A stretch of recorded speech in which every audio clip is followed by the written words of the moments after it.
My name is Natalia, but most people call me Tally. I'm 20 years old, studying languages, and I'm originally from Leicester. Right now, I'm spending a year abroad in Bordeaux, in southern France. I haven't made many friends here, mostly because I'm not really into partying like my older sister. Still, the few friends I do have are really important to me. I won't go into too much detail about my life here, but after the first few months, not much has really happened. I did run into some minor issues with local troublemakers, but it wasn't anything serious.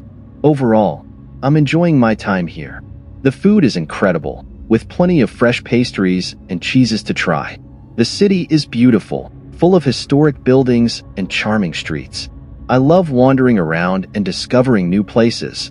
The weather is also much sunnier compared to back home. A couple of weeks ago, I went on a trip around the south with my friend Clement to his hometown, Joan. The countryside is filled with quaint villages surrounded by lush green hills and vineyards. These villages are peaceful and quiet, as tourists don't typically visit this area. The locals are often surprised when they see someone from another country. Not far from Joan is a slightly larger village called Onlien. It's another hidden gem that not many people outside the area know about, except for the locals. The village has lovely old buildings and is home to a Michelin star restaurant. We decided to go there for my boyfriend Brad's 23rd birthday, which was also close to our second anniversary since we met 2 years ago. The food was amazing, and we had a great time celebrating. Brad had taken time off work to visit me, and it felt so good to spend time together again. We reserved a table for 4 at the restaurant: me, Brad, Clement, and his girlfriend Jeanette. At first, we thought about staying at the restaurant's hotel, but it was too pricey for students like us, so we opted for an Airbnb on the edge of town instead. After a delicious meal, we sat outside sipping wine, feeling like true locals. Later, we took a late-night walk through the town and admired these cute little frog statues scattered around. When we got too tired, we headed back to our Airbnb to rest before heading to our next destination. We made it back to our room, had another glass of wine, and went to bed around 1 a.m. However, I woke up around 3 a.m. to a scratching noise near the door or window. I wasn't sure which. Since I was unfamiliar with the place, I wondered if it was a dog or maybe a cat. The noise stopped as quickly as it started, and I drifted back to sleep. But not long after, I woke again, though this time it wasn't because of a sound from outside. Brad had gotten up to use the bathroom. I lay there trying to relax when suddenly, I was overwhelmed with a sense of fear, as if someone was watching me. I glanced at the window, which should have been shut with the shutters. But since Brad wasn't used to the house, he had forgotten to lock it. My heart started racing, and I listened closely, hoping to hear nothing unusual. That's when I saw a hand outside, slowly pulling the window open. The hand was holding something shiny, but I couldn't quite tell what it was. Then, I heard a sound, like the click of an old camera shutter, over and over. It reminded me of my grandfather taking family photos years ago. I hadn't heard that noise in so long, but I recognized it immediately. It felt like an eternity passed before I could finally shout for Brad. The person at the window quickly climbed down, and in the moonlight, I caught a brief glimpse of a unique ring on their left hand. It looked like it was made of wood, with a distinctive marking on one side. Brad ran outside to see who it was, but all he found was an empty street, and he could hear footsteps fading into the darkness. Neither of us slept for the rest of the night. We were too scared to close our eyes. We kept listening for any strange noises, feeling anxious with every gust of wind outside. As soon as the sun rose, we checked out of the Airbnb as early as possible. Clement and Jeanette went to get the car while Brad and I returned the keys to the lockbox. Later, I told the Airbnb host about what happened. While he seemed sorry, he said there wasn't much he could do. A few days have passed since the incident, and we still don't know who tried to break in. Brad thinks it might have been the host because he didn't seem very apologetic. Clement thinks it's just because they're wealthy and don't care about foreigners. We may never find out who it was, but the most unsettling part for me is that someone might have taken a photo of me in bed, and I have no idea who has it.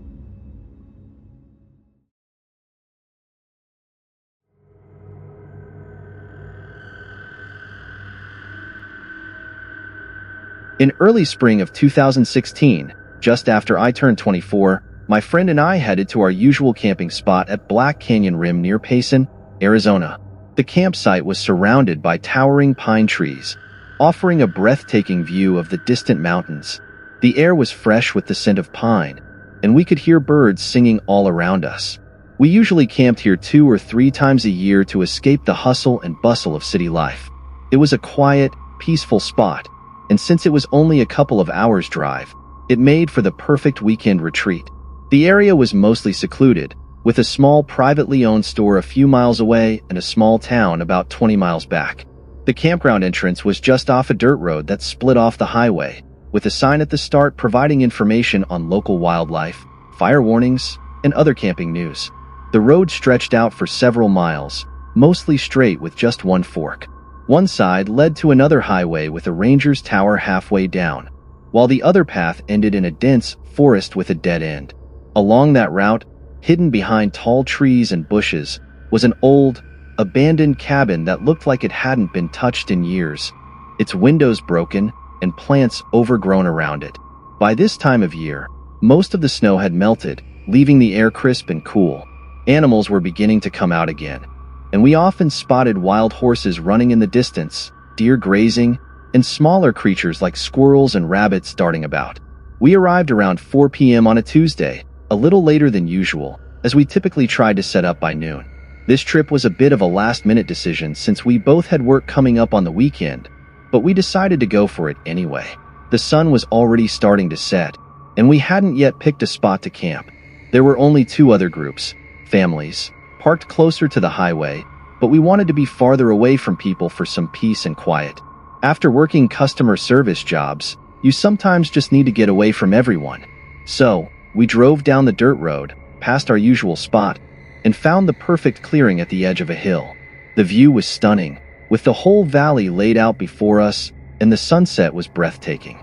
This place could have easily become our go-to camping spot, if it weren't for what happened the following night. We skipped setting up a tent, deciding instead to just make a fire and sleep in the car.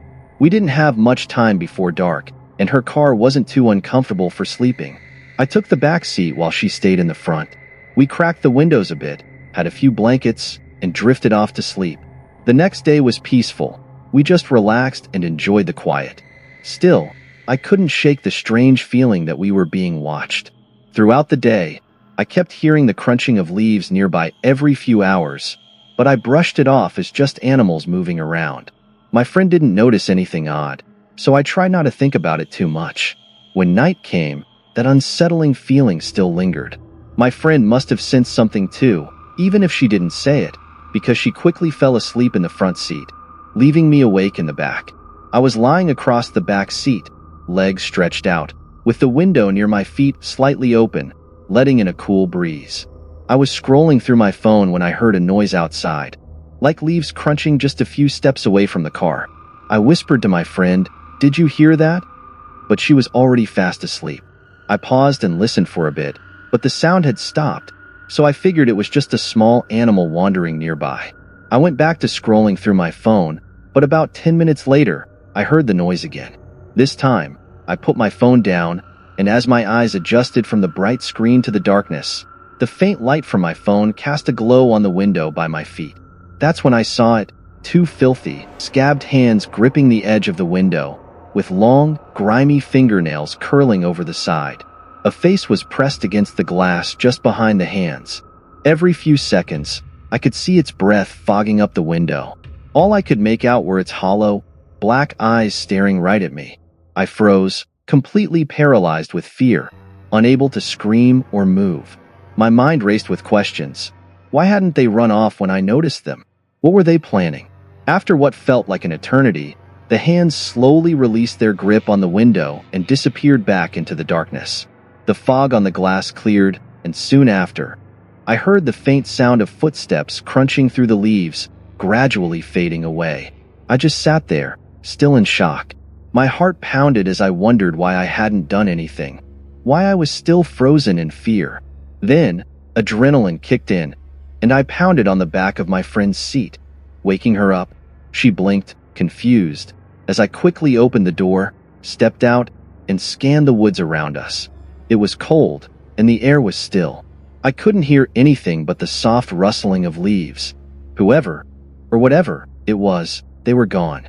I rushed to gather our camping supplies from outside, tossing everything into the car while nervously glancing over my shoulder. When I closed the back door, I noticed something that made my blood run cold: 2 handprints smeared on the window. In a panic, I wiped them away, desperate to erase the memory of what had just happened. Then I jumped into the front seat, started the car, and sped off down the dirt road. My friend, now fully awake, asked what was going on, but all I could say was, "There's someone out there." I didn't see anyone as we left the campsite, but I kept driving fast until we reached the highway, about 20 miles away. We eventually stopped at a Denny's to grab something to eat and talk about what had happened. Even though it's been years, I still feel embarrassed by how shocked I was in that moment. People always say you'll either fight or run when something scares you, but I'm not sure I did either. I just froze. Was it someone playing a prank? Maybe a person living in that old, abandoned cabin down the road? Or perhaps something supernatural lurking in the forest, watching campers as they sleep. We've camped there a few more times since, but we've always stayed closer to the highway from then on.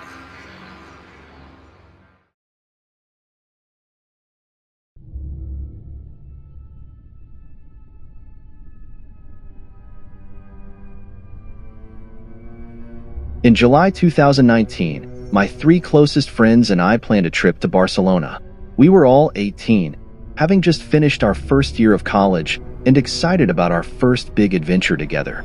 The 4 of us, all girls, had been dreaming of exploring the city, visiting landmarks, and trying the local food for months. Even though we had plenty of time to plan, we procrastinated and didn't start booking our flights or Airbnb until May. If you've been to Barcelona in the summer, you'll know that this wasn't the best timing. We spent days browsing different websites, looking for affordable options, but everything was either too expensive or too far from the city center. It felt like every decent place had already been taken, and the few that were left were way out of our price range. Finally, one of my friends found a cozy studio apartment near La Rambla, a popular tourist area with lots of shops and restaurants. It was located on a quiet side street about 500 meters from the busy main road, in a slightly more rundown area, but we didn't mind since the building seemed secure. The entrance had a locked front door that opened directly onto the street. Once inside, we had to climb the stairs to the second floor, where there was another locked door leading to a small hallway with 3 apartments. Our studio had a third key for its own entrance. Interestingly, the door didn't have a handle on the outside, so if we forgot our key, we'd be locked out. The balcony door had a similar setup. It could only be opened from the inside. These details may seem trivial, but they play a big part in what happened later. When we first arrived, we were thrilled, even though we were exhausted from nearly 15 hours of traveling. Despite being tired, we decided to relax on the balcony. The balcony next to ours belonged to a group of Italian guys who had been pretty noisy during our stay, but we didn't think much of it. To give you a layout of the apartment, the front door opened into the main room, where 2 of my friends were sleeping. There was a bed on the left, and at the far end was the living area, which doubled as a kitchen and the sleeping space for me and another friend. We were staying for 5 nights, and as young women, our routine was simple. Every night, we'd go clubbing, return around 4 a.m., crash into bed, and sleep until 11 a.m. During the day, we explored the city until evening, then repeated the cycle. The first 3 nights were fun, especially since we had some male friends in Barcelona who we met up with. But the 4th night was when things took a creepy turn. We came back to the apartment around 4 a.m. as usual, stayed up chatting for an hour, and finally fell asleep around 5 a.m. At around 7:30 a.m., my friend who was sharing the living space with me woke up suddenly. She has sleep paralysis occasionally, so at first, she thought that's what was happening, especially when she felt something tickling her ankle. However, when she opened her eyes, she saw a figure crouched at the end of the bed, with their hand on her ankle as if they were looking for something under the bed. The room was dimly lit, and at first, she didn't believe what she was seeing. But the fear was real enough to jolt her into sitting up and shouting, "What the heck?" Which is rare during sleep paralysis, since she usually can't move. Her shout woke me up, and when I looked, I saw the man too. He froze for a moment, staring at us with wide eyes, then quickly stood up and tiptoed past the bed where our other two friends were sound asleep. He slipped out the front door without a sound. My friend and I were in shock, whispering to each other about what had just happened and trying to make sense of it. We eventually woke the others and told them everything.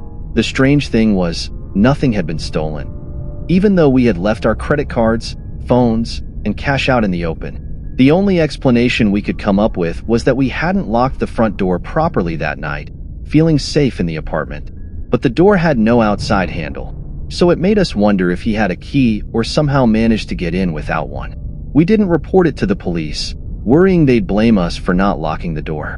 We didn't tell the landlord either, for similar reasons, and because we didn't want to ruin our last day.